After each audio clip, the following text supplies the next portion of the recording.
Okay, so now we have question number 6 from June 2013, an M1 paper.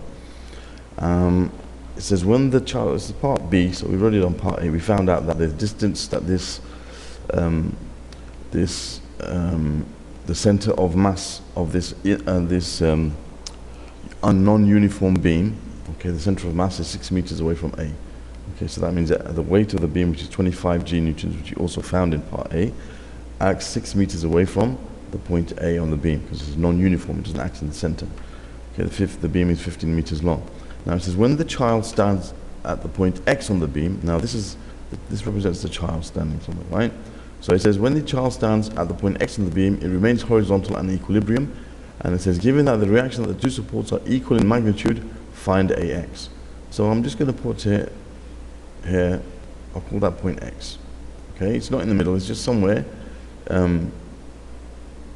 between this area here. Okay, it's not going to be, I haven't drawn it in the middle. It might look like it, I've just drawn it somewhere. So I need to now find the distance between the distance between A and that point. Okay, we'll find AX. So let's go and do that. So from A to this point, that's what we're going to find here. That distance, I'm going to call it like distance D, right? So that's the point, that's the distance we need to find. Okay, now they told us something important. Given that the reactions at the two supports are equal in magnitude, so we know that R at P and RQ are the same. I'll just call them both R.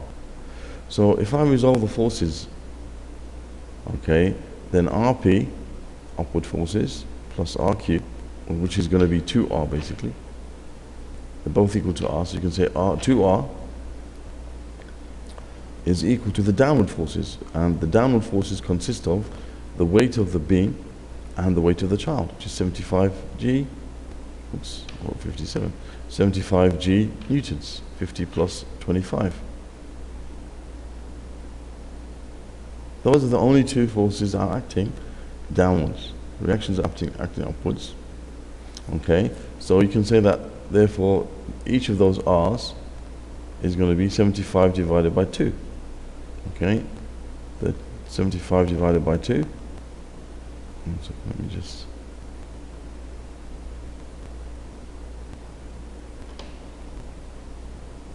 Which gives us 37.5, sorry, not 32.5, 37.5. Let me bring this calculator in a bit. 37.5 is R. 37.5 G. Okay, so each of these R's is 37.5 G now. Just write that there. So that's 37.5 G, as is this one. Okay, now we can now go on to hopefully solve this problem by taking moments. Have I gone too far? Okay, so now if we take moments about A as we want to find the distance AX, so that will probably make more sense. Keep going too far, so let's worry about that. Okay, so if we take moments about A as A is the point of the distance we need to find from AX, okay, then we should be able to solve this problem. Okay, it's an equilibrium, so we know that the forces balance out. So taking moments about A, the clockwise and the anti-clockwise forces are equal. So we got 25 times 6. Okay, the clockwise ones are 25 times 6, 25G times 6, sorry, plus 50G times X, or D, we called it D here, 50G times D. Okay, and D is what we have to find. And those are the clockwise ones, and the other ones, if A is the pivot, will be anti-clockwise. So it's 37.5 times 2, 37.5 G times 2, plus, and then you're going to have 37 G times, now that distance is going to be 15 minus 3, which is 12, so 37.5 times 12, 37.5 G times 12.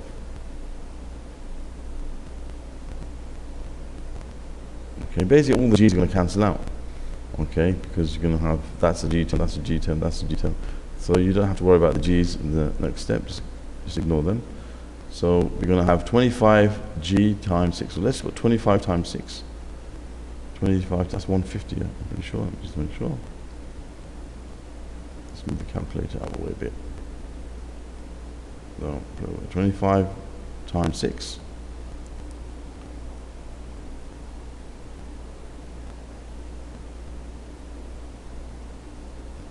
That gives us 150.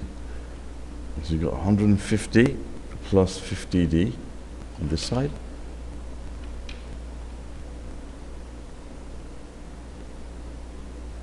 Okay, 150 plus 50d equals, and that's going to be 75 plus, and you're going to have 37.5 times 12. 37.5 times 12, which gives you 450. 450. The G's have all cancelled out.